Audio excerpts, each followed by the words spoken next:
jumlahnya mungkin 20, tergantung dari berapa laba yang diciptakan oleh si sendiri dan berapa dividen yang dibagikan oleh dia. Karena yang namanya perubahan ekuitas dari subsidiary itu sangat ditentukan dengan berapa laba yang dia ciptakan di sebuah periode, ya, dan berapa dari laba tersebut yang dia bagikan kepada shareholders. Sehingga sisanya adalah yang akan masuk ke dalam retained earning. Retained earning ini adalah akun ekuitas, gitu kira-kira. Nah, pembahasan hari ini juga akan menambah kerumitan jurnal eliminasi tersebut karena hari ini kita akan membahas mengenai transaksi yang terjadi antara parent dengan subsidiary-nya. Dan materi setelah UTS juga nanti akan ditambah.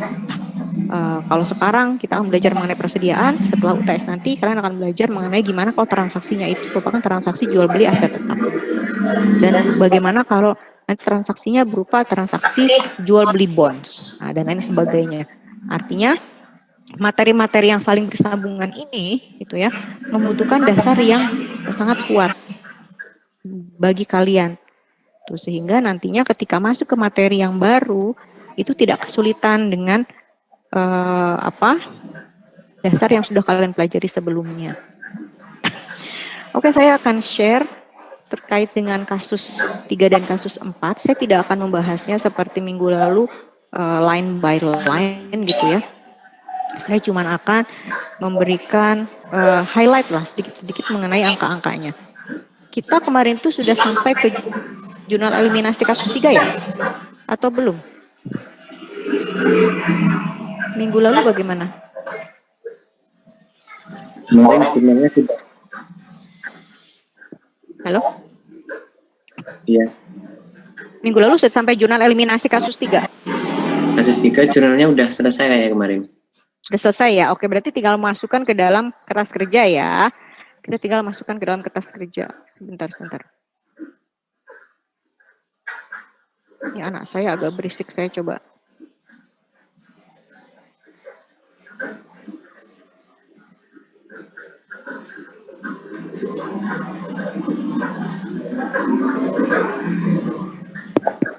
Oke. Ya. Ini dia ya, ini adalah kasus 3, kita tinggal masukkan ke dalam kertas kerja, harusnya no problem tuh ya. Namun tentu saja harus berhati-hati, jangan sampai ada yang keliru ketika memasukkannya. Nah, kalau kalian benar ketika memasukkan jurnal eliminasi tersebut ke dalam kolom debit dan kredit di jurnal penyesuaian atau jurnal eliminasi ini ya, dan juga penjumlahannya benar, maka kalian akan mendapatkan angka consolidated retained earning sebesar 2484. Oke, 2484. Nah, consolidated retained earning ini akan dibawa ke bawah ke laporan posisi keuangan, ke sini. Oke, sehingga nanti akan memunculkan total liabilitas dan ekuitas sebesar 11.160. Itu. Mau pakai cost method atau equity method, nanti jumlahnya sama. Total liabilitas dan ekuitasnya. Semua yang tertera di consolidated statement ini harus sama. Mau si parent pakai cost method atau mau pakai equity method. Ya. Namun saya sudah nyatakan kemarin, kalau pakai equity method, maka RE parent akan sama dengan RE consolidated. Sementara kalau pakai cost method, RE parent tidak akan pernah sama dengan RE consolidated. Kenapa? Karena parent ketika dia menggunakan cost method, dia tidak mencatat perubahan ekuitasnya si subsidiary. Yang dia catat hanya dividen yang dia terima saja. Ya, hanya dividen yang diterima saja. Padahal yang namanya perubahan ekuitas itu bukan hanya terdiri dari dividen yang diterima, kan? Ada laba yang tidak dibagikan yang seharusnya juga diakui oleh dia, ya, dan amortisasi yang juga harus diakui oleh dia. Nah, itulah perbedaannya. Tapi kalau di tahun pertama cukup mudah menghitung perbedaannya ya. Cukup dilihat selisihnya itu pasti merupakan bagian laba dikurangi bagian amortisasi, lalu dikurangi bagian dividen. That's it. Cuman itu aja.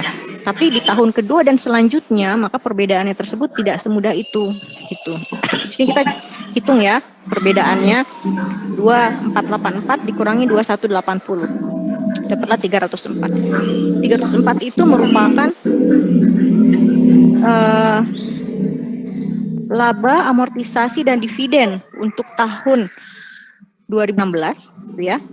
Ditambah ini dia nih angka 72.000 perubahan ekuitas untuk tahun 2015. Nah, ini dia. Lihat angkanya sama ya, 304. Tuh. Nah, jadi perbedaan RE-nya parent dengan RE consolidated adalah sebesar perubahan ekuitas untuk tahun tersebut. Untuk tahun tersebut berarti terdiri dari laba tahun tersebut, gitu ya, amortisasi dan juga dividen. Tentu saja tergantung berapa bagian si parent. Ditambah dengan adjustment atas RE untuk periode sebelumnya. Tuh. Tadi saya sudah katakan di awal bahwa angka 72.000 ini tidak akan statis. Ini adalah awal tahun kedua ya. Ini adalah awal tahun kedua. Dia penyesuaiannya berarti hanya untuk perubahan ekuitas di tahun pertama saja. Tapi kalau kita membuat laporan konsolidasi untuk tahun ketiga, ya, berarti yang tercakup di sini angkanya adalah perubahan ekuitas selama tahun pertama dan tahun kedua. Dan nanti untuk tahun keempat berarti tahun pertama, kedua, ketiga. Demikian pula seterusnya. Jadi ini tidak statis ya. Makanya tidak hanya mengcapture perubahan ekuitas untuk 1 tahun saja. Tidak hanya mengcapture perubahan ekuitas untuk tahun sebelumnya saja, tapi tahun-tahun sebelumnya. Apabila memang itu sudah tahun ke N, gitu ya. Itu yang perlu diperhatikan. Lalu apalagi di sini yang saya mau terangkan. Oke, saya rasa untuk kasus ketiga itu, lalu kasus keempat kita pakai equity method. Nah, bisa dicek di sini, ketika parent pakai equity method, maka RE endingnya dia akan sama. Seperti RE consolidated, tidak ada masalah sama sekali ya. Tidak ada masalah sama sekali. Tuh. Saya juga mau menerangkan ini, saya lupa. Ini adalah tahun kedua. Oke, terkait dengan jurnal ini ya, eliminasi ekuitas dan investasi. Kemarin kita menghitungnya ini adalah sesuai angka investasi di awal tahun, ya kan? Sementara excess ini merupakan selisihnya. Nah, kalian bisa menghitungnya dengan cara lain. Ini kira-kira mana yang menurut kalian paling mudah? Terkait dengan differential atau excess value ini, yang harus kalian ingat adalah ini merupakan nilai yang belum diamortisasi. Ini merupakan tahun kedua ya, kalau ini tahun kedua. Tahun pertama kita eliminasi atau sudah amortisasi sebesar 10.000. Yang awalnya 200.000, amortisasi 10.000, sisanya 190, ya kan? Nah, di tahun ketiga berarti ini akan 180. Nah, apabila kalian sudah bisa menghitung angka unamortized excess-nya, maka ketika menghitung investment ini, langsung saja persentase kepemilikan dikalikan dengan total yang ada di debit. Tuh. Demikian juga ketika mencari non-controlling interest, berarti berapa persentase kepemilikan non-controlling interest dikalikan semua yang ada di sisi debit ini. Itu, ya. Caranya kira-kira seperti itu. Terserah kalian mau pakai cara mana yang paling mudah, ya. Kalau pakai equity method tentu saja ada perbedaan lagi dengan cost method terkait dengan jurnal yang ini ya, eliminasi bagian laba dan dividen. Kalau di cost method hanya ada eliminasi dividen, yaitu dividen income pada dividen PTS. Namun kalau pakai equity method, di sini si parent akan mencatatnya sebagai income from investment. Jadi selain dia dapat dividen, gitu ya, dividen malah dia nggak catat sama sekali sebagai income from investment. Dia harus menghilangkan angka income from investment ini, ya. Pada dividen ini sesuai bagian dividen dia dan pasangannya adalah akun investment. Itu perbedaan antara kalau menggunakan cost method dengan ketika menggunakan equity method, ya. Jadi perbedaannya adalah di jurnal eliminasi bagian laba dan dividen ini, serta kalau di equity method tidak ada jurnal penyesuaian di investasi dan RE karena memang nilai return earning serta nilai investasinya si parent sudah up to date. sesuai dengan perubahan aset netto atau ekuiti yang dimiliki oleh si subsidiary. Oke, sampai sini ada pertanyaan nggak?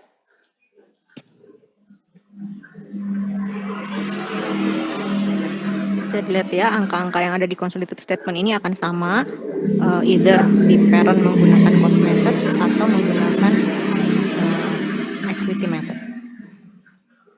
Bagaimana? Apakah ada pertanyaan? Sejauh ini, apakah sudah cukup jelas? Izin untuk bertanya, Bu. Silakan. Jadi kalau misalkan nanti itu yang cost method, ketika kita buat jurnal yang pertama kali itu, Bu, yang tadi menyesuaikan RE-nya itu, semisal ya Bu, yang di kasus 3 itu adalah tahun ketiga, berarti nanti jurnal itu sebesar 304.000 atau bagaimana, Bu? Kenapa? Misalnya di tahun ketiga? Ya, misalkan ini konsolidasian di tahun ketiga ya, Bu. Nah, itu kan udah ada yang di tahun 2015 dan 2016. Berarti nanti itu jumlahnya sebesar 72.000 ditambah sama 232.000 ya, Bu? Iya, betul sekali. Oh, ya.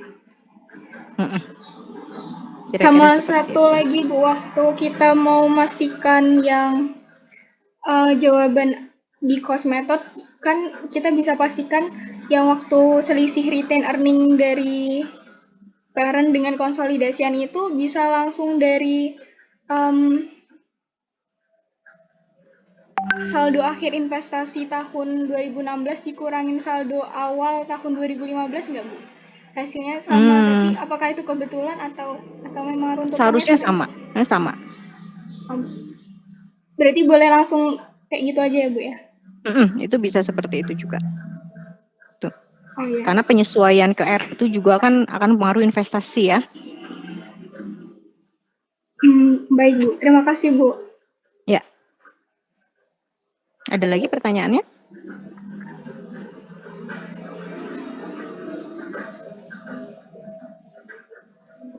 Apakah sudah cukup jelas? Jelas, Bu. Ya. Oke, kalau gitu langsung lanjut saja ke materi hari ini ya. Karena saya targetnya hari ini kita mengerjakan latihan 1 sampai 6 juga. Jadi selain pemaparan, kita juga akan lanjutkan ke latihan.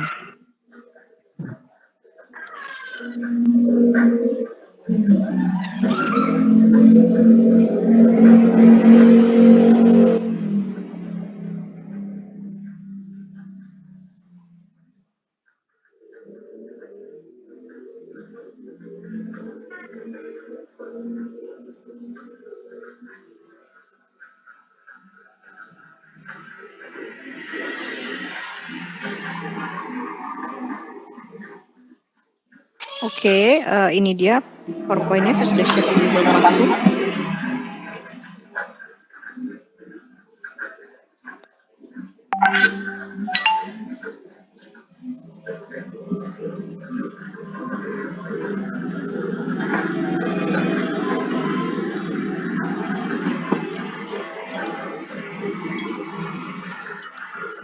Oke, saya sudah katakan tadi bahwa hari ini merupakan materi terakhir terkait dengan materi sebelum UTS, yaitu transaksi interperusahaan yang terkait dengan persediaan. Nah, sama seperti pembahasan di sesi 4 dan 5, hari ini saya akan ajarkan konsep besarnya seperti apa atau gambaran umumnya seperti apa, sementara minggu depan kita akan masuk ke kertas kerjanya. Ya. Oke, jadi bayangannya adalah seperti ini. Misalnya di sini ada induk, ada anak, ya. Mereka masing-masing adalah entitas dengan badan hukum yang terpisah dan memiliki operasi sendiri-sendiri dan tentu saja akan memiliki pembukuan sendiri-sendiri. Nah, induk ini bisa bertransaksi dengan pihak eksternal.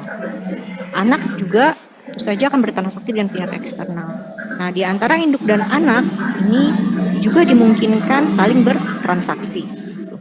Transaksinya bisa macam-macam, bisa utang piutang atau jual beli. gitu ya. Nah, dengan konsep konsolidasi ini artinya induk dan anak secara substansi merupakan satu entitas tunggal. Nah, oleh karena itu kita masukkan dia dalam kotak ini mencerminkan satu entitas tunggal, gitu ya. Nah, transaksi yang terjadi di dalam kotak ini yaitu antara induk dengan anak itu yang disebut sebagai intercompany transaction. Nah, sebagai entitas tunggal, tentu saja intercompany transaction ini tidak diperbolehkan, gitu. Jadi tidak boleh terjadi sebetulnya, karena tidak mungkin kan satu orang bertransaksi dengan dirinya sendiri. Kamu misalnya beli baju ke dirimu sendiri itu agak aneh, atau kamu pinjam uang ke dirimu sendiri itu juga sesuatu yang agak aneh secara konsep.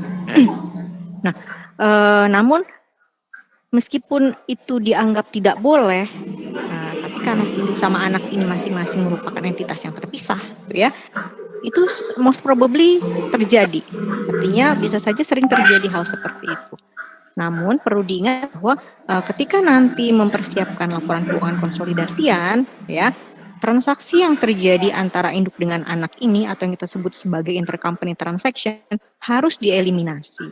Jadi nggak apa-apalah mereka sering bertransaksi, tapi nanti di akhir tahun, ya, saat mempersiapkan laporan keuangan konsolidasian, maka transaksi yang ada dalam kotak ini tidak boleh muncul dalam laporan konsolidasi. Tuh. Nah, jurnal eliminasi dalam hal ini berfungsi untuk menghilangkan seluruh efek dari transaksi antara entitas induk dan entitas anak. Ya, jadi secara garis besar diperlukan jurnal eliminasi tambahan. Saya katakan tambahan karena selain jurnal eliminasi terkait dengan intercompany transaction juga ada jurnal eliminasi yang basic-basic yang sudah kalian pelajari kemarin-kemarin. Namun kalau ada intercompany transaction berarti jurnal eliminasinya bertambah dengan menghilangkan seluruh efek dari transaksi antara entitas induk dan entitas anak. Nah, di sini kita akan masuk ke dalam materi transaksi jual beli persediaan. Kalau namanya jual dan beli itu pasti ada sisi penjual, ada sisi pembeli, ya. Kalau terkait dengan persediaan ini merupakan jurnal yang biasa dibuat oleh penjual. Penjual ini bisa induk, bisa anak, ya. Saat penjualan tentu saja penjual akan mencatat cash pada sales, COGS pada inventory, di mana cash pada sales ini sesuai dengan harga yang dia tetapkan untuk si pembeli. Sementara COGS dan inventory adalah harga beli dia atau harga pokok penjualan dari yang sebelumnya dia beli dari supplier.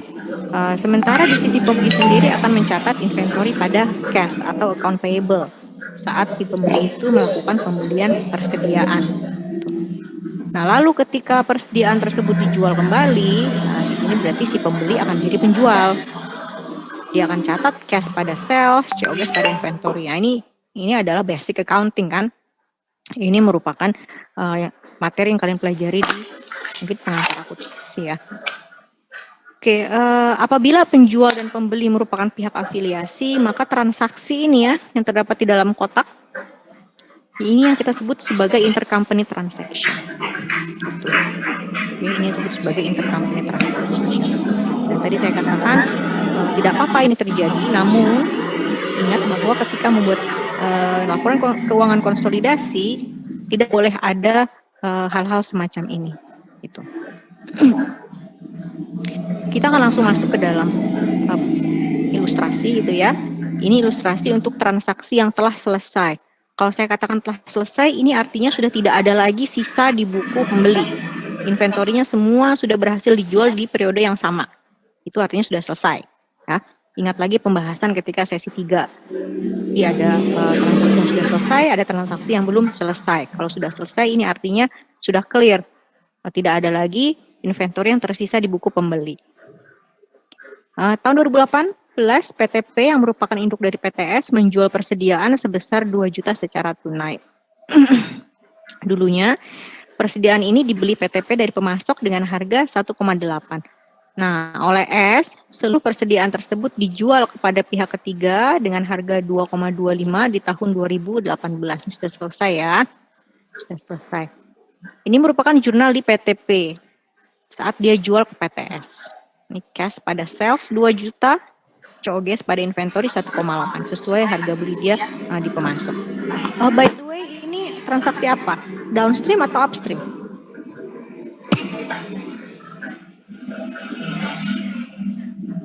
Downstream ya, Bu? Downstream, betul sekali downstream ya. Ingat, di sesi 3 itu kita belajar kalau downstream antara investor dengan investi. Dalam hal ini kan parent kurang lebih secara substansi mirip-mirip seperti investor, gitu ya. Jadi ini adalah transaksi downstream. Ini jurnal si P ketika dia jual ke S, lalu si S akan menjurnal inventory pada cash sebesar 2 juta, yaitu sebesar harga beli dia kan ke P. Nah, di tahun yang sama, di tahun 2018, S bisa menjual kembali semuanya. Sehingga dia akan menjurnal cash pada sales sebesar harga jual dia kepada pihak ketiga, 2,25. Dan COGS pada inventory untuk mengupdate nilai inventorinya dia dan mengubah COGS sebesar 2 juta. Oke. Oke, ini adalah ilustrasi atas transaksi kita yang tadi. Di sini parent membeli dari pihak keluar 1,8, lalu dia jual ke anak dengan harga 2 juta, dan anak menjual seluruhnya dengan harga 2,25 kepada pihak ketiga ya. Ini merupakan potongan dari laporan keuangan si parent dan S, hanya untuk akun-akun yang terdampak saja. Nah, di sini lihat ada akun sales, COGS, dan inventory. Nah, PTP akan mencatat sales sebesar 2 juta, sesuai jurnal yang tadi ya. COGS-nya dia catat 1,8, inventory-nya sudah 0, karena sudah dia jual semua nih ke anak. Ya, 0. PTS akan mencatat penjualan 2,25 ini, sesuai jurnal yang tadi juga, dengan COGS-nya 2 juta, sesuai harga beli dia ke parent. Ya, gross profit 250.000. Sehingga secara total, maka inilah ya transaksi antara P dan S. Sales totalnya 4,25, COGS totalnya 3,8, dan gross profit totalnya 450.000. Nah, tadi kita ingat ya bahwa dalam kotak ini tidak boleh, ya, ini harus dihapuskan.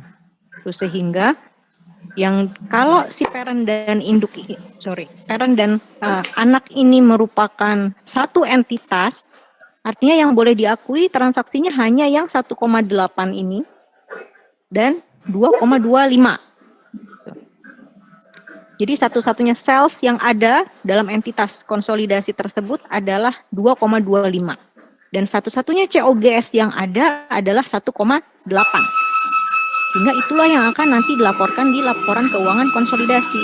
Nah, ini dia 2,25 sesuai sales si anak ke pihak ketiga, dengan COGS 1,8 sesuai COGS si parent dari pihak ketiga. Oke, karena yang tengah-tengah ini tidak boleh terjadi. Kita lihat ya bahwa angka total ini apabila kita bandingkan dengan angka yang seharusnya muncul di laporan keuangan konsolidasi, ini akan overstated.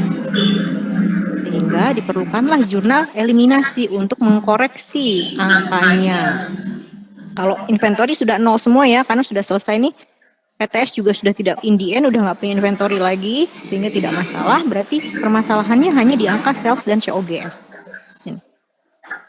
Oleh sebab itu, jurnal eliminasinya adalah dengan mendebet sales sebesar 2 juta dan mendebet COGS sebesar 2 juta. Ini dia. Itu kalau transaksinya sudah selesai.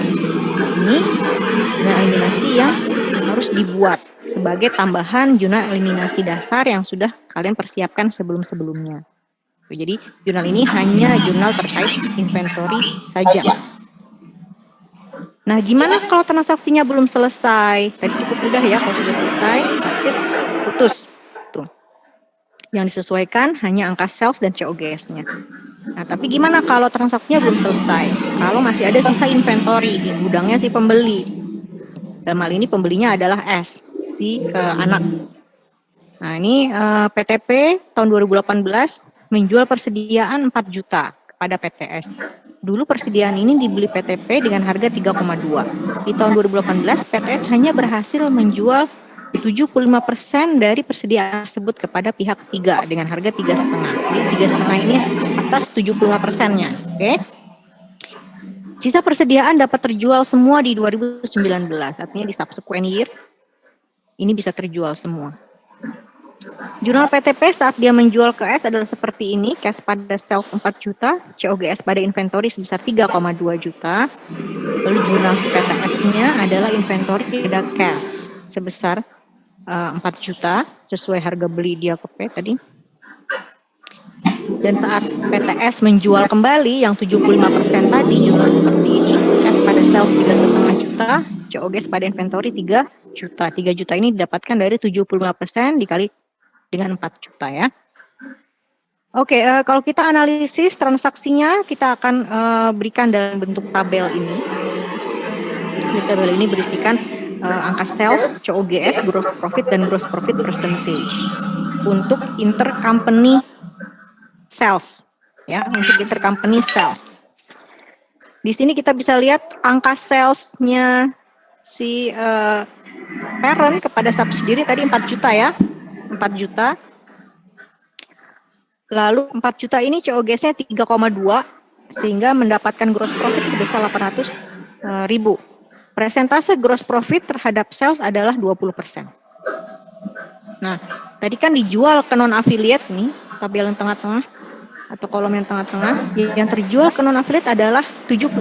Jadi 75% dari 4 juta ini. 3 juta tadi ya. 3 juta. COGS-nya tentu saja 75%-nya juga. Kalau 100%-nya 3,2, maka 75%-nya adalah 2,4 juta. Nah, gross profit-nya tinggal mengurangi saja, angkanya 600. Nah, ini merupakan inventory on hand yang masih tersisa di bukunya subsidiary, yaitu ada inventory sebesar 1 juta. Nah, COGS atas inventory yang 1 juta ini, jadi ketika dia pertama kali dulu dibeli, gitu ya, adalah 800.000. Oke, 800.000, sehingga gross profit atas inventory yang masih tersisa ini angkanya 200.000. Kalau kalian ingat dari pembahasan di sesi 3, 200.000 ini yang kita sebut sebagai unrealized profit. Ini merupakan unrealized profit.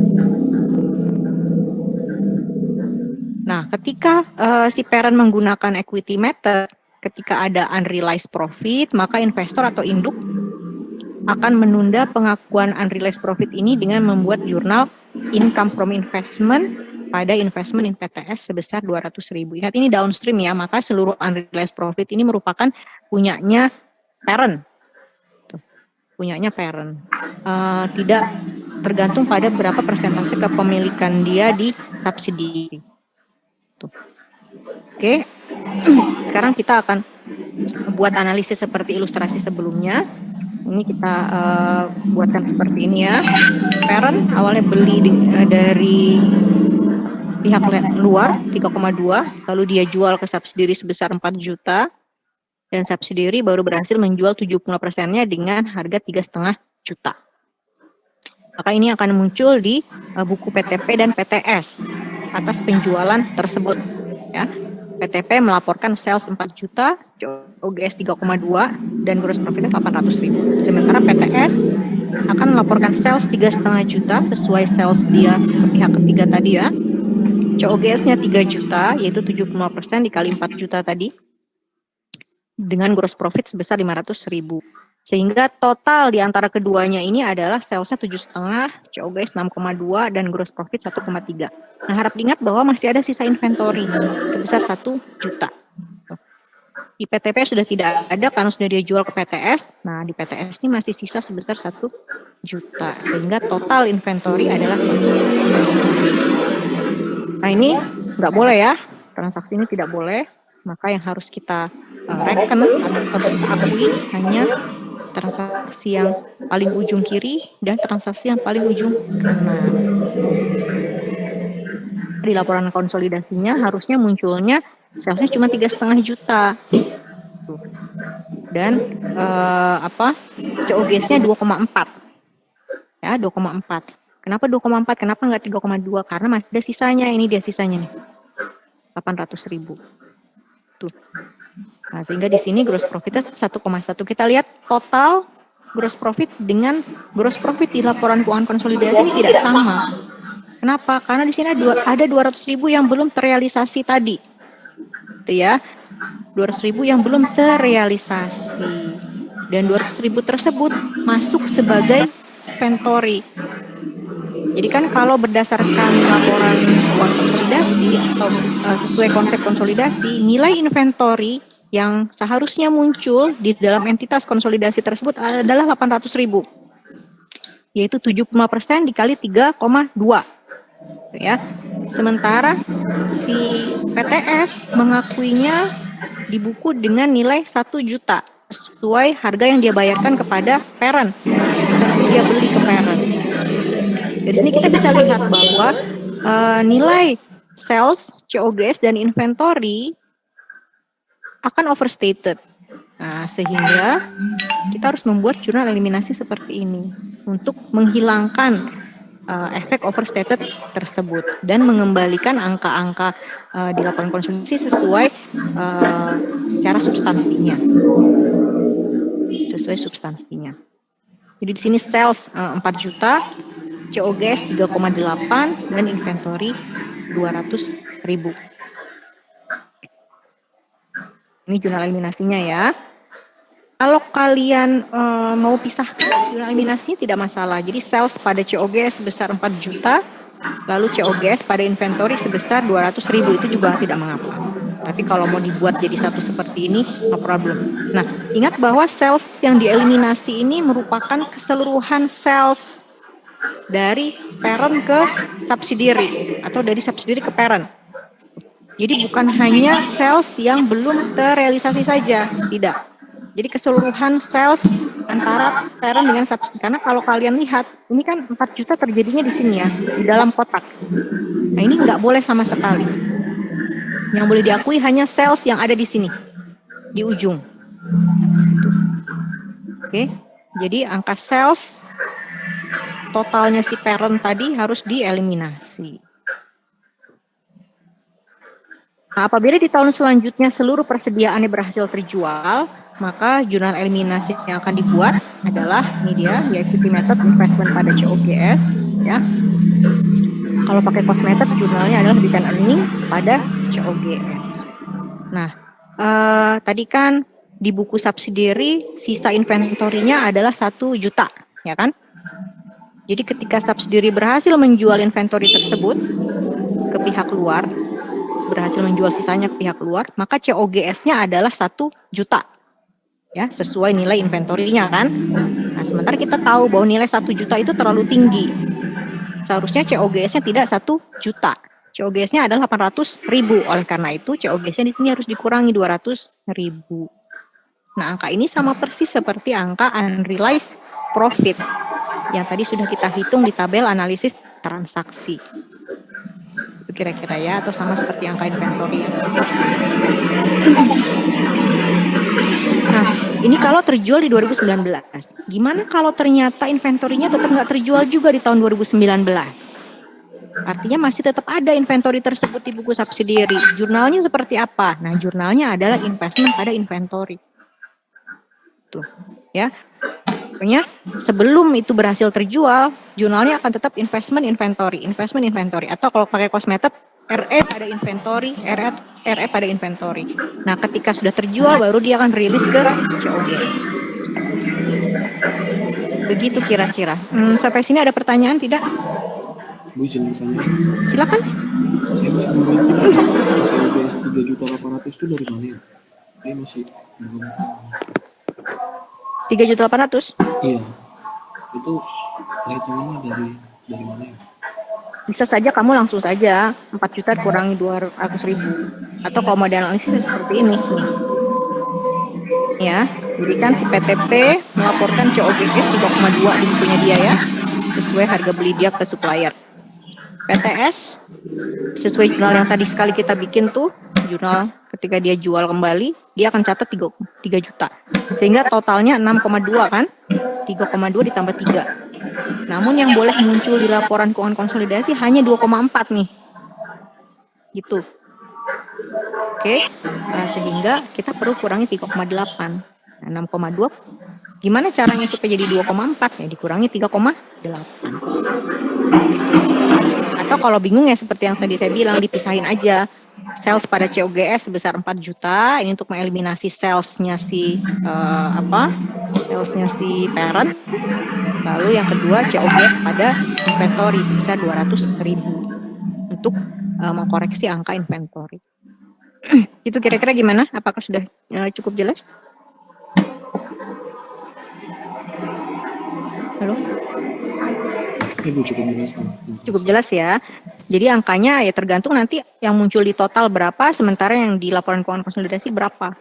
Atau kalau mau mudahnya langsung aja 4 juta dikurangi 200.000. Karena bisa jadi informasi di soal itu tidak terlalu lengkap. Ya, bisa saja tidak terlalu lengkap. Ada lagi nggak pertanyaan?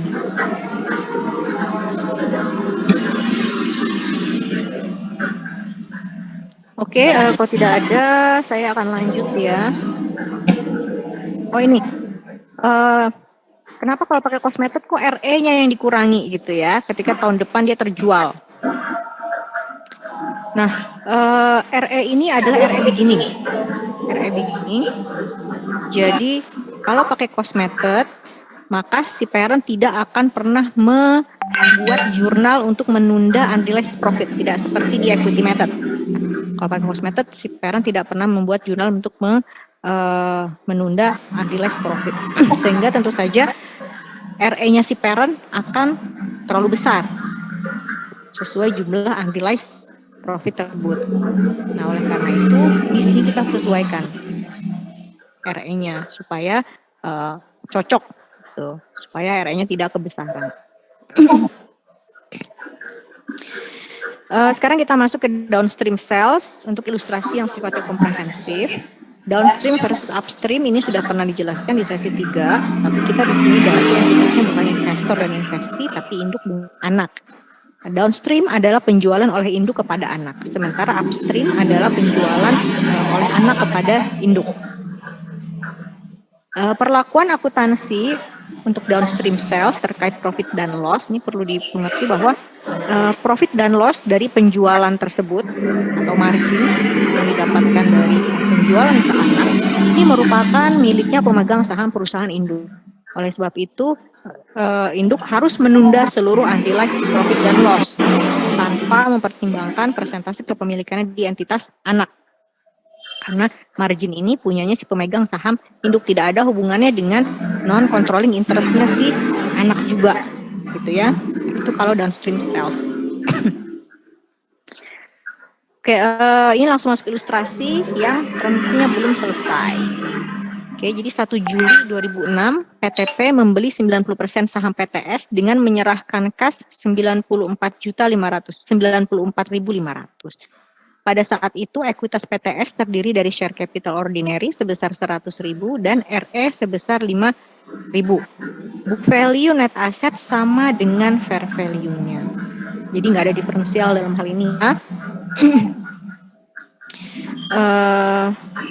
Maksudnya tidak ada diferensial terkait dengan perbedaan antara fair value dengan book value. Saldo return earning PTS di awal tahun 2009 adalah 45.000. Kita lihat di sini sudah berubah. Awalnya di tahun 2006, RE-nya 5.000 ya. Ini 45.000, berarti sudah ada peningkatan 40.000. Di tahun tersebut PTS membukukan laba 30.000 dan membagikan dividen sebesar 10.000. PTP secara reguler menjual persediaan ke PTS. Selama tahun 2009, data transaksi antar perusahaan adalah sebagai berikut. Jadi P jual ke S. penjualan ke PTS 20.000 ya. Unrealized profit 2008 2.000. Jadi artinya lalu juga dia sempat jual PTS, tapi belum semuanya selesai transaksinya. Masih ada yang akan dijual di tahun ini. Lalu unrealized profit 2009 artinya atas penjualan 20.000 ini adalah 2.500. Ini enak nih ya, langsung dihitungin unrealized profitnya. Lalu informasi tambahan adalah ada hutang PTS kepada PTP yang bentuknya account payable sebesar 10.000. Oke, kita hitung dulu ya. Kalau si PTP pakai equity method, maka berapa nilai income from investment di tahun 2009 yang akan dia catat? Tuh. Income from investment, ingat unsurnya apa saja? Yang paling utama tentu saja adalah bagian laba. laba yang diciptakan oleh si subsidiary. Berapa bagian laba parent atas labanya subsidiary? Karena dia di sini labanya 30.000 dan si parent itu punya kepemilikan 90%, maka bagian labanya ada 27.000. Nah, tadi dinyatakan soal bahwa ada unrealized profit 2008 yang terrealisasi di 2009. Jadi asumsinya adalah kalau ada sisa 2008 semua terjual di 2009 gitu ya. Maka unrealized profit 2008 ini sudah bisa diakui. Maka di sini dia akan menambah income from investment. Ingat, ketika si parent ada unrealized profit, maka dia akan catat income from investment pada investment. Tapi ketika dia sudah berhasil menjual, ketika si subsidiary berhasil menjual inventory sisanya, maka jurnal tersebut dibalik ya. Investment pada income. Nah, ini dia jurnal pembaliknya. Jadi income-nya sudah dikembalikan lagi 2 juta. Nah, untuk transaksi di 2009 masih ada unrealized profit. Yang tadi jurnalnya income from investment pada investment. Jadi dia income from investment-nya ada di sisi debit. Sehingga untuk tahun 2009 saldo income from investment yang ada di buku parent adalah 26.500. Nah, dengan saldo ini kita bisa menghitung saldo investasi. Ini perhitungan saldo investment di PTS. Saldo awal itu 1 Juli sesuai perolehan ya, 94.500. Ditambah bagian PTP atas perubahan ekuitas PTS. Mulai dari Juni 2006 sampai dengan akhir 2008. Tadi kan dinyatakan bahwa di awal 2009 RE-nya si subsidiary adalah 45.000 gitu. Sementara di awal ketika akuisisi itu hanya 5.000. Berarti ada penambahan sebesar 40.000 di ekuitasnya PTS. Nah, perubahan ekuitas tersebut harus juga diakui oleh si PTP dalam saldo investasinya dia. Tadi kan kepemilikannya 90% ya, jadi 90% dikalikan 40.000. Jadinya 36.000. Atau bisa juga seperti ini. Ini memasukkan juga angka ordinary shares-nya. Tapi angkanya sih sama saja gitu ya. Kalian cuma hitung di earning-nya saja atau mau dihitung semuanya dengan common stock itu tidak masalah. Karena common stock itu biasanya tidak banyak berubah. Jadi berubah hanya apabila si subsidiary menerbitkan saham baru. Dan kalau seperti itu dampaknya cukup besar ya. Karena kepemilikan saham parent juga akan terpengaruh. Nah, di tahun 2008 ada unrealized profit sebesar 2 juta ya. Ini akan menjadi pengurang investasinya parent. Sehingga saldo investasi parent di 31 Desember 2008 adalah 128.500. Ini di awal atau di akhir 2008 atau di awal 2009 ya. Nah, di 2009 tadi mendapatkan income for investment 26.500. Nah, ini menambah ya. Tambah dikurangi bagian dividennya si parent. Tadi di 2009 subsidiary mengumumkan dividen sebesar 10.000 karena kepemilikannya 90%, maka bagian parent adalah 9.000. Dan demikian saldo investasinya si parent per akhir 2009 adalah 146.000.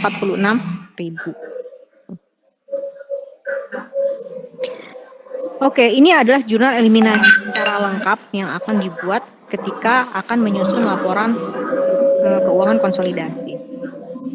Kalau pakai cost method tentu saja harus dimulai dari penyesuaian nilai investasi dan return earning sesuai dengan perubahan ekuitasnya si subsidiary ya.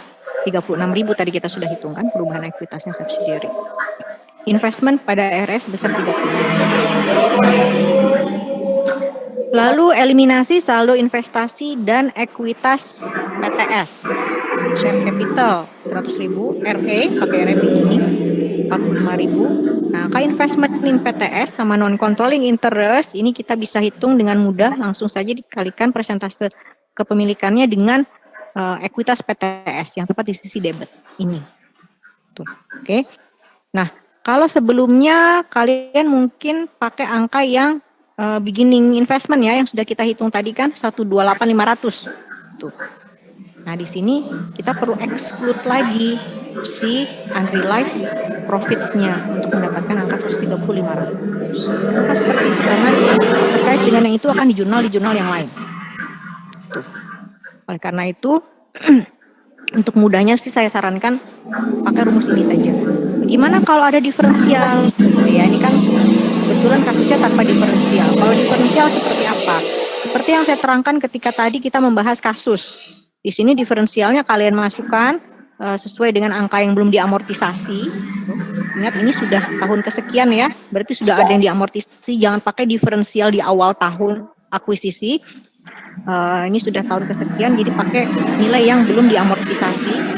Nah, lalu untuk mencari angka investment dan non-controlling interest, kalian kalikan saja persentase kepemilikannya dengan total yang ada di sisi debit. Itu kira-kira. Nah, lalu di cost method kita akan ada eliminasi dividen income pada dividen sebesar 9.000. Sementara kalau equity method bukan hanya dividen saja tapi bagian laba PTP ya dari PTS, income from investment, dividen dan investment. Angka income from investmentnya sama seperti yang tadi sudah kita hitung. Oke, yaitu 90% dikali 30.000. 30.000 ini adalah laba PTS selama tahun 2009. Ditambah 2000 ini adalah unrealized profit 2008 yang sudah terrealisasi di 2009, dikurangi 2.500. Ini adalah unrealized profit atas transaksi yang terjadi di tahun 2009. Dapatlah 26.500. Dividen PTS ini sama seperti ini ya, 9.000 karena ini bagiannya si parent.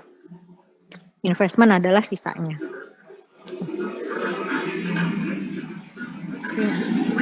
Sementara untuk NCI, jurnalnya sama antara cost method dengan equity method. NCI expense, dividen pada non-controlling interest. Kalian perhatikan di sini angka NCI expense-nya. Ini hanya 3.000 saja. Yaitu 10% dikalikan 30.000. Ingat, ini adalah transaksi downstream. Artinya di sini unrealized profit tidak mempengaruhi NCI. Tidak ada hubungannya dengan NCI. Karena ketika dia seperti downstream, artinya unrealized profit ini merupakan milik pemegang sahamnya parent, bukan milik pemegang sahamnya subsidiary. Oleh sebab itu, NCI tidak ada terpengaruh sama sekali dengan adanya unrealized profit tersebut. Oke, ini adalah eliminasi penjualan persediaan PTP ke PTS di tahun 2009. Ya, tadi kan ada sales sebesar 20.000. Lalu ada unrealized profit sebesar 2.500. Nih kita masukkan ke sini. Tadi ada teman yang tanya 17.500 dari mana, Bu? Analisis seperti yang tadi di awal. Tapi kita lihat di sini soalnya kan tidak lengkap. Informasinya tidak selengkap yang ketika kita buat pertama kali tadi. Ada informasi mengenai cost-nya si parent gitu ya. Lalu berapa sih subsidi jual ke pihak ketiga dan lain sebagainya. Oleh sebab itu untuk mudahnya angka COGS ini bisa kalian cari langsung 20.000 dikurang 2.500. Atau kalau kalian masih bingung juga, kalian pisahkan jurnal yang ini menjadi 2 jurnal. Oke, yang pertama jurnal untuk mengeliminasi penjualan PTP ke PTS, yaitu sales pada COGS sebesar 20.000. Kalian tahu bahwa sales yang harus dieliminasi adalah 20.000, yaitu seluruh sales PTP ke PTS. Ya. Lalu jurnal kedua adalah jurnal untuk untuk mengeliminasi unrealized profit yang terdapat di dalam akun inventory. Kalian tahu bahwa ketika ada unrealized profit, maka inventory-nya akan overstated. Nah, sehingga harus diperbaiki atau harus dikoreksi. Nah, jurnal kedua tersebut adalah COGS pada inventory dengan nilai 2.500. In the end, angka COGS-nya akan sama saja di atas tadi kreditnya 20.000, di bawah debitnya 2.500, sehingga secara total COGS-nya adalah kredit 17.500. Gitu ya. Ini terserah mau disatukan jurnal ini atau mau dipisah tuh nggak masalah. Lalu jurnal selanjutnya mengakui unrealized profit 2008 yang awalnya ditangguhkan. Nah kan sudah terjual semua nih di 2009, oleh sebab itu kita bisa akui kalau pakai cost method dia RE pada COGS, ya. Lalu kalau pakai equity method investment pada COGS. Ingat, kalau belum juga terjual, maka jurnalnya adalah RE pada inventory atau investment pada inventory, ya. Dan jurnal eliminasi terakhir adalah untuk mengeliminasi hutang piutang antar perusahaan. AP pada AR sebesar 10.000. Gitu kira-kira. Apakah ada pertanyaan so far terkait downstream?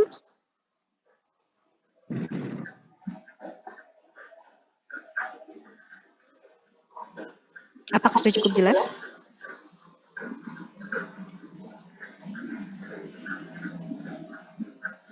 Halo? Mungkin masih mencoba memahami, Bu.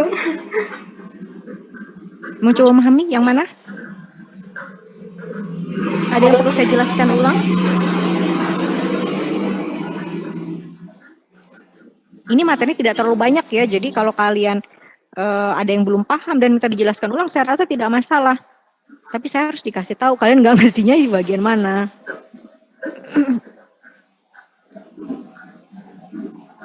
Halo?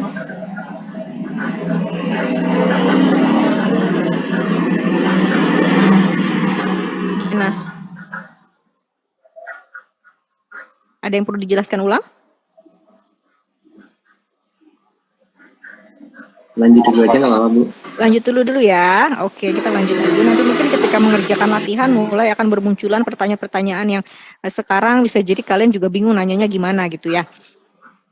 Oke, sekarang kita masuk langsung ke upstream sales.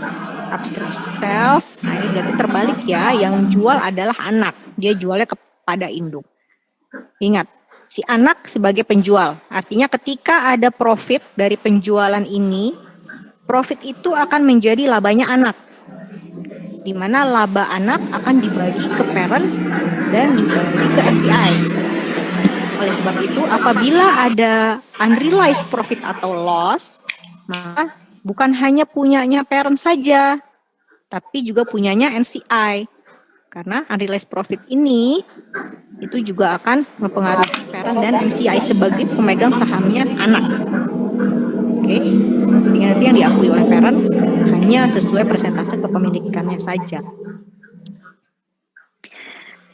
Ini contoh baru terkait dengan upstream sales dan transaksinya belum selesai. 1 Januari 2009, PTP membeli 80% saham PTS dengan menyerahkan kas 480.000. Pada saat itu, ekuitas PTS terdiri dari share capital ordinary sebesar 500.000 dan retained earning sebesar 100.000. Jadi di awal akuisisi ini RE-nya ya, dan ini adalah share capitalnya. Total 600.000. Book value net asset sama dengan fair value-nya. Artinya tidak ada diferensial yang akan dialokasikan kepada net asset. Kalau kalian iseng-iseng itu tidak ada diferensial yang dialokasikan ke goodwill atau gain or bargain purchase. Saldo RE PTS di awal tahun 2010 adalah 250.000. Jadi sudah meningkat ya. Yang awalnya 1 Januari itu 100.000, sekarang dalam 1 tahun sudah meningkat menjadi 250.000. Berarti ada 150.000. Di tahun tersebut PTS membukukan laba sebesar 100.000. Di tahun 2010 PTS membukukan laba 100.000 dan membagikan dividen 50.000. PTS secara reguler menjual persediaan ke PTP. Selama tahun 2010, data transaksi antar perusahaan adalah sebagai berikut. Penjualan ke PTP 300.000. Kalau di slide yang saya masukkan ke dalam Google Classroom, sepertinya ada angka kos di sini. Itu dihilangkan saja ya, jadi nanti ketika kamu belajar tidak bingung. Penjualan ke PTP nilainya 300.000. Lalu ada unrealized profit atas transaksi tahun sebelumnya 40.000. Dan diasumsikan itu sudah terrealisasi di tahun 2010. Dan unrealized profit 2010, jadi atas transaksi yang 300.000 ini ada unrealized profit 30.000. Nah, P berhutang kepada S dalam bentuk account payable sebesar 50.000. Nah, kita sekarang hitung dulu saldo income from investment dan saldo investment PTS. Kalau si PTP menggunakan equity method, ini adalah perhitungan untuk tahun 2010. Di sini bagian laba si PTP atas labanya PTS adalah 80.000, yaitu 100.000 dikali 80%. Nah, lalu tadi kan ada unrealized profit 2009 ya, sebesar 40.000 yang terrealisasi 2010. Ingat, ini adalah upstream sales. Berarti unrealized profitnya harus dibagi untuk si parent dan untuk NCI. Kalau tadi nilainya 40.000, maka untuk parent adalah 32.000. Karena persentase kepemilikan parent adalah 80%. Lalu di 2010 ada juga unrealized profit untuk transaksi yang baru nih, untuk transaksi penjualan inventory di tahun tersebut. Nilainya tadi 30.000 ya, ini 30.000. Bagian parent adalah 80%, berarti dia akan dapat 24.000 di sini. Sehingga angka income from investment di tahun 2010 adalah 88.000. Nah, ini adalah perhitungan saldo investment di PTS. Saldo awal sesuai perolehan 480.000, lalu ditambah bagian PTP atas perubahan ekuitas PTS selama tahun 2009. Tadi kan yang awalnya RE-nya 100.000 menjadi 250.000. Berarti ada perubahan sebesar 150.000 ya. 150.000 ini bagiannya si parent adalah 80%, berarti 120. Ini. Oke. Bisa juga ditambahkan nih ordinary shares capitalnya. Nggak ditambahkan pun tidak masalah. Nah, ini masih dikurangi lagi dengan unrealized profit tahun 2009, itu 32.000 sesuai yang tadi. Di tahun 2009, parent akan bikin jurnal income from investment pada investment. Nah, ini dia, investmentnya kan dikurangi ya, 2,2, 32.000 sesuai dengan unrealized profit yang 2009. Dapatlah saldo per 31 Desember sebesar 568. Nah, untuk mencari berapa saldo per akhir 2010, kita harus tambahkan dulu dengan income from investment sini 88 dikurangi bagian PTP atas dividen PTS. Ingat bahwa ketika PTS membagikan dividen, maka efeknya terhadap investasi adalah mengurangi nilai investasi. Ini dia 40.000. Sehingga saldo per 31 Desember 2010 untuk investment in PTS adalah 616.000. Itu. Oke, sekarang kita akan membuat jurnal eliminasi terkait transaksi tadi ya, yang lengkap, bukan hanya terkait transaksi persediaan saja. Gimana kalau si parent pakai cost method dan bagaimana kalau parent menggunakan equity method? Sama tentu saja kalau pakai cost method harus menyesuaikan nilai investasi dan return earning.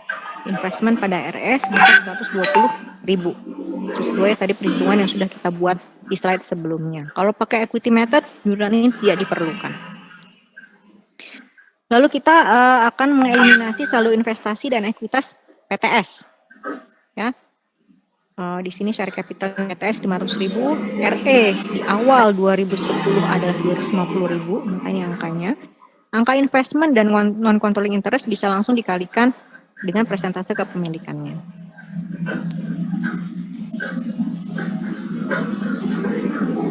Lalu jurnal selanjutnya adalah eliminasi dividen income pada dividen sebesar 40.000, yaitu 50.000 dikali 80%. Sementara kalau pakai equity method, kita juga harus mengeliminasi income from investment. Jurnalnya lebih komprehensif ya dibandingkan dengan kalau menggunakan cost method. Income from investment 88.000 ini seperti yang sudah kita hitung sebelumnya, atau kalau mau dihitung ulang juga nggak masalah. Ini lihat 80% dikalikan dalam tanda kurung 100.000, 40.000, 30.000. Ini berbeda dengan tadi kasusnya downstream. Kalau kasus downstream, maka unrealized profit ini tidak dikalikan persentase kepemilikan. Oke, sementara kalau dia upstream harus dikalikan persentase kepemilikan. Itu ya. Dapatlah 88.000. Dividen ini sama 40.000 sama seperti di sisi yang cost method tadi. Dan ada angka investment sekitar 48.000.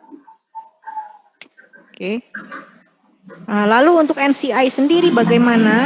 Kalau di downstream tidak ada pengaruhnya unrealized profit terhadap NCI, namun kalau di upstream ini ada pengaruhnya ya. Ini dia. Ini NCI expense sama seperti tadi ketika menghitung punyanya si parent, yaitu 20% dikalikan 100.000 ditambah 40.000 dikurangi 30.000, dapatlah 22.000. Oke, lalu dividennya ini adalah 10.000 dan NCI endingnya 12.000.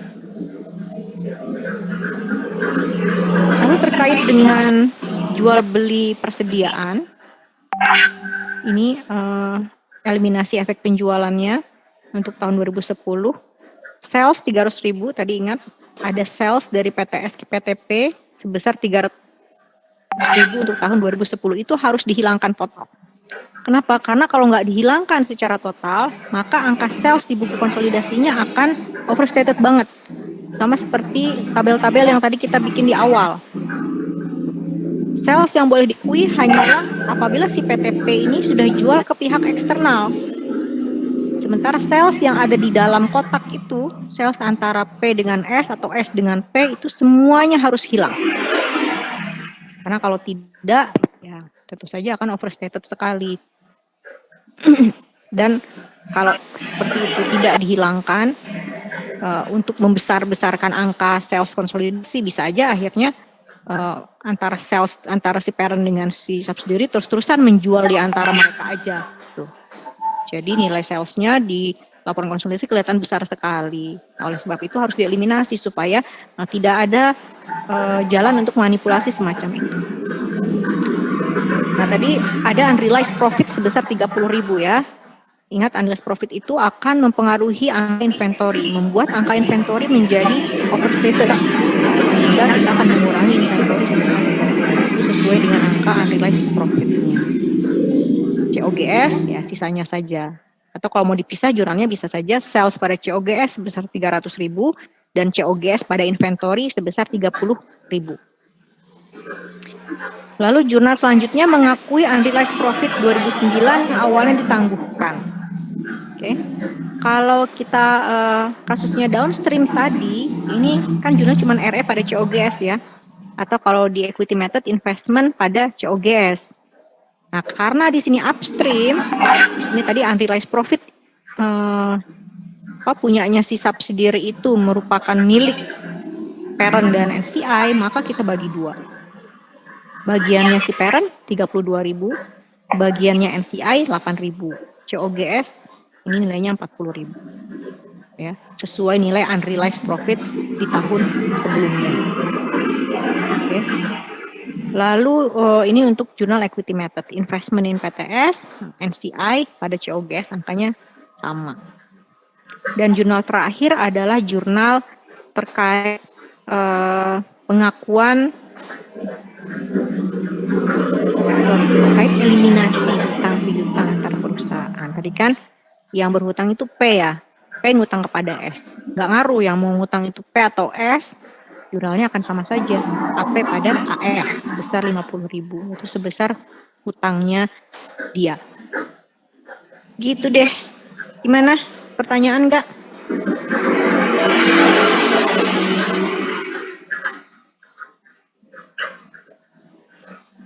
Halo?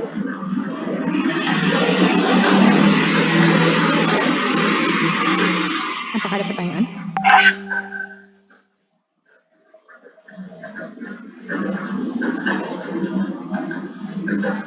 Kok silent nih?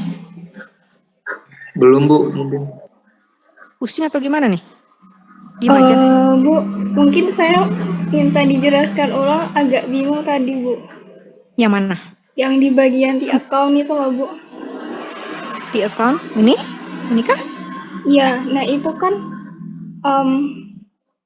ada unrealized profit di tahun 2009, kemudian kan ketika di 2010 berarti dia udah diakuin gitu kan, Bu, maksudnya. Betul, Terus betul. dia jadi realize. Nah, ketika realize itu kan berarti kita catatnya investment income-nya ada di kredit ya, Bu. Nah, ya. Nah, itu waktu di bawahnya itu, Bu, yang apa namanya? Nah, itu unrealized profit 2009 kenapa jadi ngurangin ya, Bu ya? Nah, ini kan kita masih di atas yang 2009 ya. Dia menguranginya untuk saldo 2009. Oh, jadi itu nanti sama aja terakumulasi ke yang 88.000 itu ya, Bu ya? Bagaimana? Em, Jadi dia pengurang ketika 2009 kan kejadiannya dia di 2009 ya. Di 2009 si parent akan membuat jurnal income from investment pada investment, ya kan, untuk unrealized profitnya sebesar 32. Makanya dia pengurang di sini. Nah, oleh karena itu kita ketika setelah ini baru kita bisa menghitung saldo per 31 Desember 2009. Memang dia terkait tahun 2009. Nanti di 2010 ketika sudah realize kan kelihatan di sini nih, dia sudah munculnya di sisi kredit, ya kan? Sesuai iya. hitung-hitungan di T-account yang ini. Gitu. Oke, 88.000 ini sudah mempertimbangkan membalik yang sebelumnya ditangguhkan. Tuh, angkanya ini, jadi 80 ditambah 32 dikurangi 24. Oh, Gitu berarti kira-kira. nggak bisa langsung 88.000 itu ya, Bu ya? 88 di mana? Jadi dari yang 480, 120, langsung 88. Jadi kayak ending dari account-nya gitu, Bu. Tapi nanti jadi kurang jumlahnya, Bu. Enggak, jadi kita hitung satu persatu. Oh, Jadi gitu. bagian yang ini nih, mulai Ya. dari bagian saldo awal sampai saldo 31 Desember itu untuk yang terjadi di tahun 2009. Gitu. Oh iya, Bu ya. Ya, Uh-uh. terima kasih, Bu. Yang bagian bawah ini untuk kejadian di tahun 2010. Gitu kira-kira. Oh iya. Supaya nggak bingung part-partnya. Oh iya, Bu. Oke? Terima kasih. Iya, Bu. Terima kasih, Bu. Ya, sama-sama. Ada lagi pertanyaan? Saya Bu mau nanya, Silakan. masih bingung itu Bu yang jurnalnya itu Bu, yang inventory yang abis ini. Nah gitu. Ini? Ini ya? Slide upstream yang ya 30.000 tuh. Ini ya? Oke, kalau itu pertanyaannya saya akan balik lagi ke awal. Oke. Transaksi belum selesai. Nah, ini dia. Ini ya. Saya akan mulai jelaskan dari sini lagi. Karena tadi mungkin ada masih bingung ya terkait kenapa sih angka inventornya kok 30.000 gitu. Itu dari mana? Itu merupakan angka unrealized profit. Kenapa harus segitu, Bu? Kenapa inventorinya harus dikurangi sesuai angka unrealized profit? Gitu, mungkin pertanyaannya begitu. Oke, saya ulangi lagi di sini penjelasannya. Kita lihat di sini bahwa si induk jual ke anak 4 juta. Oke. Dulunya si induk beli 3,2. Oke, 3,2. Nah, tahun 2018 atau di tahun pembelian itu si anak hanya berhasil jual 75% saja dengan harga 3,5 juta. Sehingga ini jurnal yang dibuat oleh keduanya, ya kan? Oke, ketika dia jual ke S akan menjurnal cash pada sales 4 juta, COGS inventory 3,2. Sementara jurnalis PTS inventory pada cash 4 juta, cash pada sales 3,5 dan COGS pada inventory sebesar 3 juta. Coba dari semua ini berapa sisa inventorinya?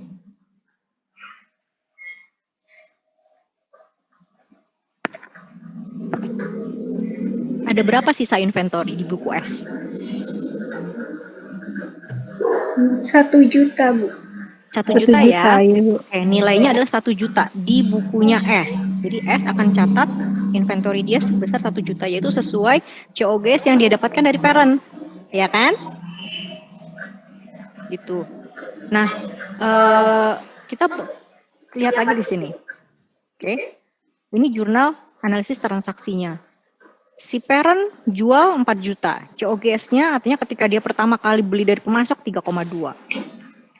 Namun yang berhasil terjual 3 juta, yaitu 70%-nya dengan COGS 2,4. Inventory on hand 1 juta, ini tadi ya inventorinya si subsidiary kan? Ini inventory subsidiary 1 juta, COGS-nya 800.000, gross profit-nya 200.000. Tuh. Nah, karena ini merupakan inventorinya si siapa? Si subsidiary, ketika subsidiary itu menjual kepada pihak luar, COGS yang diakui berapa? 3 juta ya, Bu? Nggak. Kan tadi sisa inventory di bukunya si subsidiary 1 juta ya kan? Ya enggak? Iya. Inventory di bukunya subsidiary 1 juta. Gitu. Ketika nanti si subsidiary menjual 1 juta tersebut ke pihak luar, dia akan catat COGS-nya berapa? 1 juta. 1 juta kan? Sementara kalau berdasarkan analisis ini, seharusnya COGS-nya 800.000. Gitu. Oke, berarti di sini angka inventorinya si subsidiary kelebihan 200.000. Oke, yaitu sesuai angka unrealized profit-nya. Jadi kalau kita hitung seperti ini ya, unrealized profit 200.000. Itu bisa juga dilihat di sini. Oke. Ini ya, nih di angka inventory ini. Di akhir 2018, inventory di buku PTS adalah 1 juta. Ini dia 1 juta ya. Namun, kita tahu bahwa transaksi ini kan tidak boleh ada. Yang tadi si subsidiary berpikir bahwa COGS dia 4 juta, seharusnya tidak 4 juta. Seharusnya adalah 3,2, kan gitu. Oke. Jadi atas inventory yang tersisa, itu pun nilainya bukan 75% dikali 4 juta, tapi 75% dikali 3,2. Nih. Dikembalikan lagi ke nilai awalnya. Oke. Jadi di sini kita lihat di laporan keuangan konsolidasi seharusnya angka inventorinya adalah 800.000, bukan 1 juta seperti yang dilaporkan oleh PTS. Paham nggak sampai sini? Kenapa di sini PTS mencatat 1 juta? Karena kan dia berpikir itu 25% dikali 4 juta, dikali ini. Dikali yang dicoret ini. Oke, 1 juta kan? Padahal kalau dalam kacamata konsolidasi, seharusnya 25%-nya bukan dari 4 juta, tetapi 25%-nya dari 3,2. Maka muncul angka di sini 800.000. Gitu kira-kira. Jadi angka inventorinya subsidiary ini kelebihan sebesar 200.000. Kamu harusnya tidak mengakui inventory 1 juta. Kalau dalam kacamata yang tadi satu entitas saja, COGS-nya itu 3,2 loh, bukan 4,2, bukan 4 juta. Gitu. Jadi kalau masih tersisa 25%, itu berarti 20% dikali 3,2. Jangan 25% dikali 4 juta. Karena angka di tengah-tengah ini tidak boleh ada. Yang boleh diakui hanyalah ini dengan sales yang ada di ujung sini. Gitu.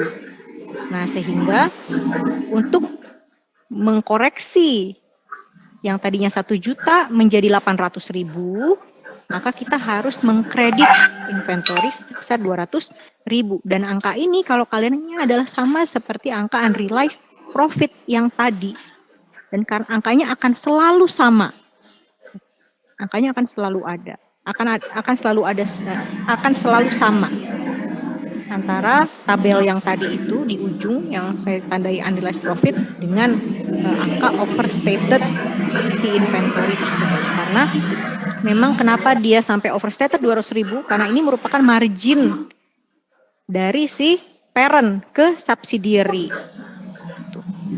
Jadi si parent ambil margin nih ke subsidiary-nya. Ketika dia jual ke subsidiary, dia kasih markup. Dia awalnya beli cuma 3,2, tapi dia jual 4 juta. Gitu kira-kira. Marginnya berarti berapa persen nih? Berapa persen margin yang diambil sama si parent? 25. 25 ya? Dari salesnya? Kalau dari sales 20. 20 ya, dari sales 20. Nah, berarti 20% diambil marginnya. Sehingga di sini kalau si subsidiary melaporkan inventory 1 juta, dari 1 juta ini ada margin 20%. Yang tadi markup-nya sih parent, nilainya 200.000. Nah, margin inilah yang harus ditunda dulu pengakuannya dan harus dihapuskan juga dari nilai inventory supaya nilai inventorinya itu bisa terkoreksi ke angka yang sebenarnya. Nah, jadi angka yang sebenarnya adalah 800.000, bukan 1 juta. Itu kira-kira. Kenapa kok angka inventory bisa sekian, Bu? Kenapa bisa ambil dari angka unrealized profit? Nah, kalau kalian perhatikan, angka ini sama seperti angka unrealized profit yang tadi kita hitung di tabel analisis transaksi. Angkanya akan selalu sama, akan seperti itu. Ini oke, ini dia angkanya. Gitu, ya. Jadi tadi kan memang di kasus upstream dan downstream tadi nggak dikasih tahu ya berapa sih inventorinya yang tersisa dan sebagainya, berapa persen dia terjual. Tapi kita bisa langsung ambil infonya dari unrealized profit yang diinfokan di dalam soal. Begitu kira-kira. Apakah ada pertanyaan lagi?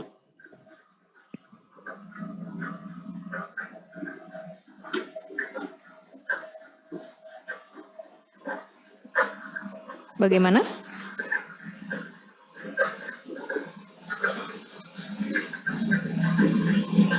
Halo? Ada pertanyaan lagi kah? Gimana? Kayaknya belum, Bu. Sudah cukup jelas ya? Jadi memang angka inventory yang harus dikoreksi itu sesuai dengan angka unrealized profit-nya. Karena itu mencerminkan markup-nya si parent atas inventory yang tersisa. Oke, kalau tidak ada pertanyaan, supaya lebih jelas saya rasa kalian harus mengerjakan latihan. Saya sudah memberikan template supaya lebih cepat mengerjakannya gitu ya. Karena saya harapkan hari ini bisa selesai latihan 1 sampai latihan 6. Tapi kalau saya lihat nanti waktunya sudah cukup mepet, saya akan prioritaskan latihan 1, 2, 5, dan 6. 3 dan 4 bisa kalian kerjakan sendiri. Nah, saya akan mencontohkan cara untuk mengisinya, ya, agar kita bisa cepat juga nih. Stop sharing, mana dia stop sharing? Loh, dari tadi saya nggak present ya? Masih kelihatan screen saya? Enggak, Bu. Sejak kapan tidak kelihatan? Baru saja, Bu. Baru saja. Oh, baru saja. Ya, setelah Aduh, saya menjelaskan. deg-degan. Oke, ini saya akan present untuk ininya ya, template-nya. Silakan buka workbook-nya, workbook chapter 4.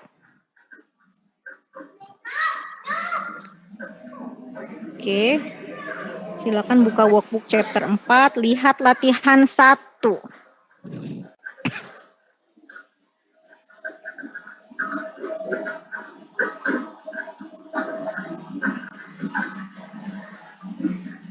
Oke, di latihan 1 itu kalau kalian lihat ada beberapa buah line ya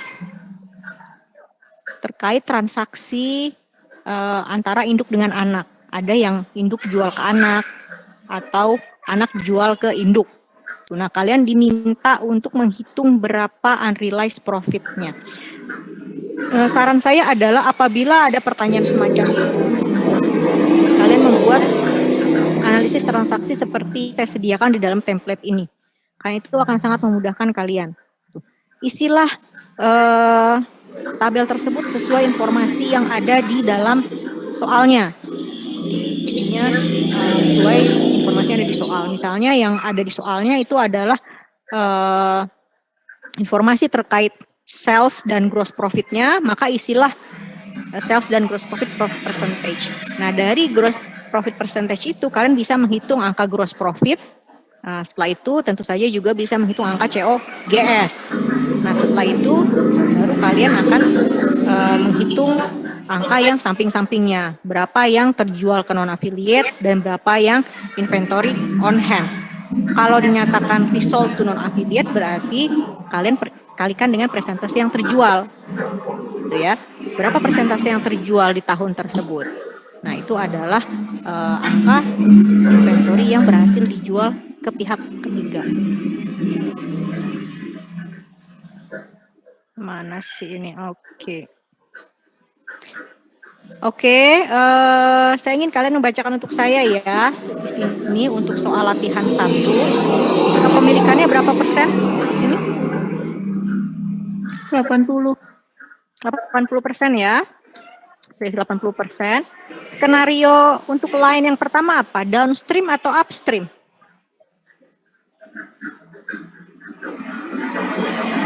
Yang jual siapa? P ke S atau S ke P? PKS. Berarti downstream atau upstream? Downstream. Downstream. Ini silakan dituliskan nanti ya. Kenapa ini penting? Karena kalian tahu bahwa efeknya berbeda antara downstream dengan upstream. Kalau downstream semua unrealized profit miliknya parent. Tapi ketika dia kasusnya upstream, maka akan berbeda. Ya, ada bagian parent, ada bagian NCI. Nah, berapa persentase terjual di 2019?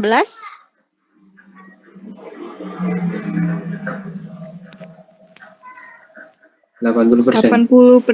80% ya. Oke. Nah, berapa angka sales-nya?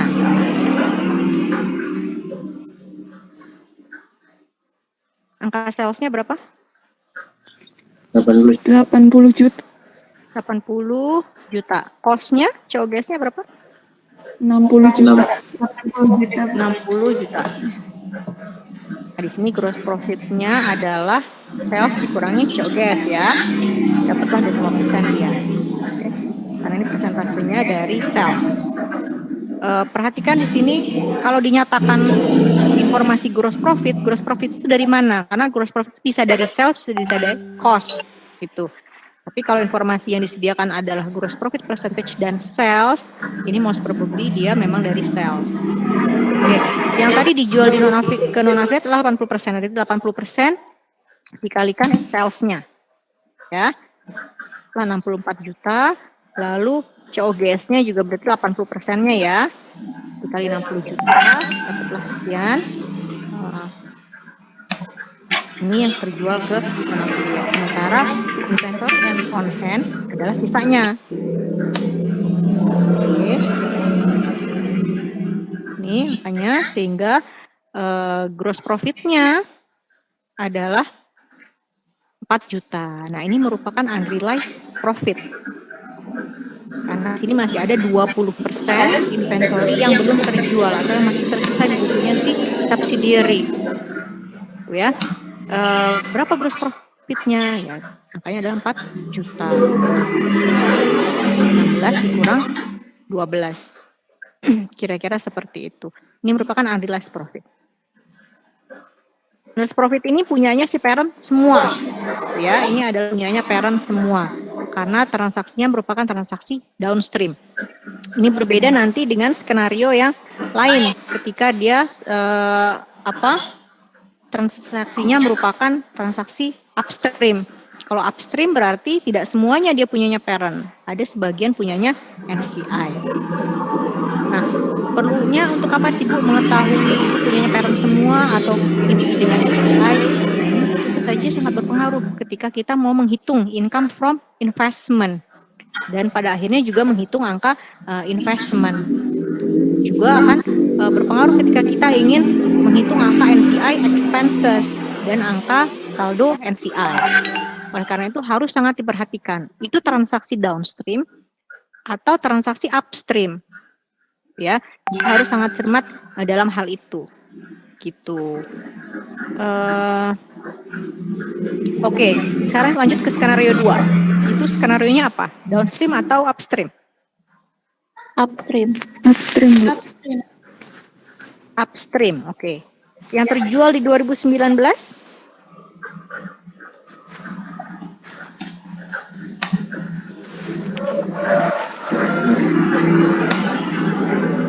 %. 0 ya. Oke, 0. Angka salesnya berapa? 108 juta, Bu. 108 juta. COGS-nya 90 juta. 90 juta. Jadi sini gross profit-nya adalah 19 juta ya. Yang berhasil terjual, nah ini 0%. Oke, berarti 0. COGS-nya adalah 0. Sehingga inventory on hand-nya semuanya masih belum terrealisasi ya.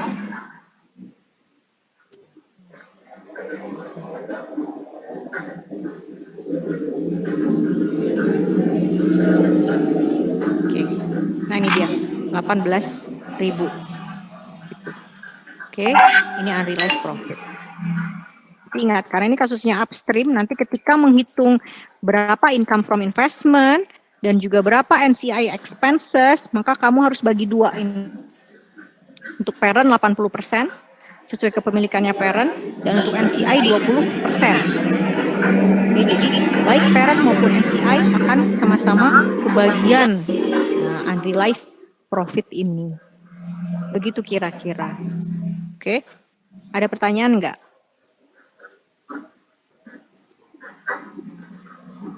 Belum ya. Nah, kalau kita lihat di sini kelihatan nih, kan si parent mengakui sales 108 kan? Parent mengakui sales 108, buat si subsidiary sales tersebut akan jadi COGS, ya enggak? Akan jadi COGS nanti.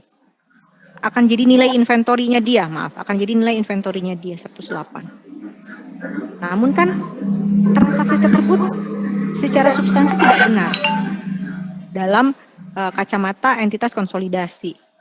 Yang sebenarnya adalah angka inventorinya harusnya 90 juta, yaitu sesuai harga beli si parent ke pemasoknya. Ya. Jadi kalau si subsidiary mengakui inventory 108 itu salah. Itu. Seharusnya yang diakui adalah 90 juta. Nah, oleh sebab itu ada unrealized profit 18 juta atau ada yang harus dikurangi dari inventory sebesar 18 juta. Ini mengurangi inventory 18 juta ini sekaligus juga untuk mengkoreksi angka inventory sehingga menjadi benar ketika kita membuat laporan konsolidasi, dan juga untuk ini dia mengakui unrealized profit. Itu kira-kira ya penjelasannya. Oke, untuk yang selanjutnya silakan dilanjutkan ya. Saya akan memandu seperti biasa lewat WhatsApp group. Oke, jadi kalau ada yang ditanyakan selama mengerjakan silakan. Nanti saya akan tanya-tanya seperti biasa agar kita bisa terus inline ya. Saya inginkan kalian sekarang mengerjakan kasus 1, 2, lalu 5 dan 6. 3 dan 4 akan kita kerjakan kalau masih ada waktu. Kalau tidak ada waktu, saya akan jadikan itu sebagai PR untuk kalian. Oke, saya akan tutup presentasi saya melalui Google Meet ini. Kita akan bertemu lagi melalui WhatsApp Group. Jadi terima kasih banyak atas perhatiannya. Sampai bertemu lagi di WhatsApp Group. Terima kasih, Bu.